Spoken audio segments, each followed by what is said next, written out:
Well, hello, friends. How are you today? So, we're talking listening skills, and it's a topic that I've spoken about before, but it's one of those that it's an oldie but a goodie, and we basically need to put an exclamation point on it any chance that we can. And recently, I was reminded of a blog post that I wrote several years ago. I'll put it down there also for you to refer back to.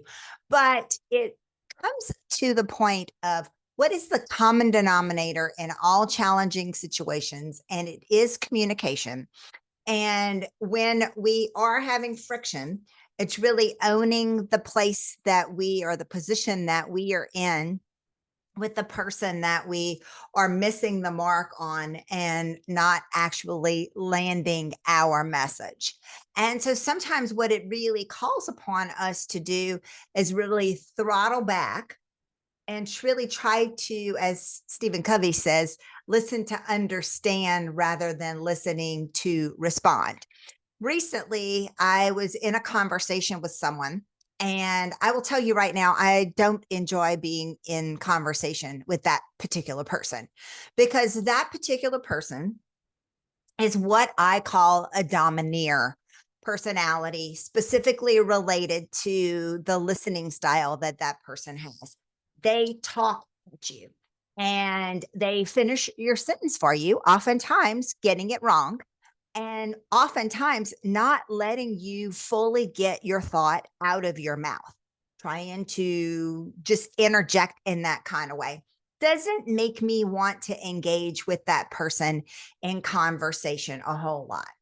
The other kind of personality that or listening style that I identified is the condescending.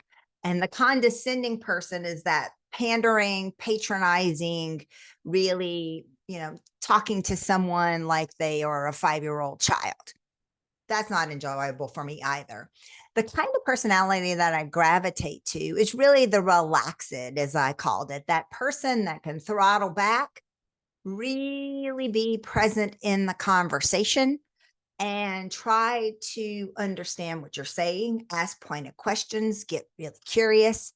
It's one of those goals that I have when I train, consult, coach, fully being present and trying to understand, engaging everyone, bringing it back around, practicing the layer listening and responding process. Listen, acknowledge, explore, and then respond. And then I like to tie it all up with a bow and saying, did that answer your question?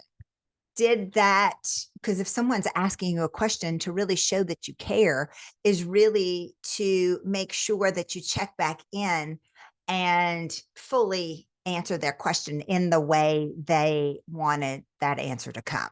So doesn't mean that we always get it right. Doesn't mean that I always get it right, but I fully try to remind myself to be present in the conversations that I'm having, not to be domineering, not to be condescending.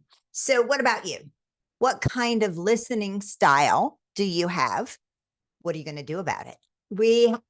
It's incumbent upon us if we are in one of those not successful listening camps, is for us to really try to adapt and adopt other listening styles, really getting curious with the person across the table and seeing them. Nothing advances and deepens a relationship more than really seeing and hearing that person for who they are and what they are trying to get across. Just a thought for you today. If you have any questions about this or any other communication or business development related topics, don't hesitate to reach out to me. It is something that I talk about in Winning with Whiskers, which is a business fable about overcoming obstacles and barriers to know yourself and others. Stay tuned on that, and I will see you soon.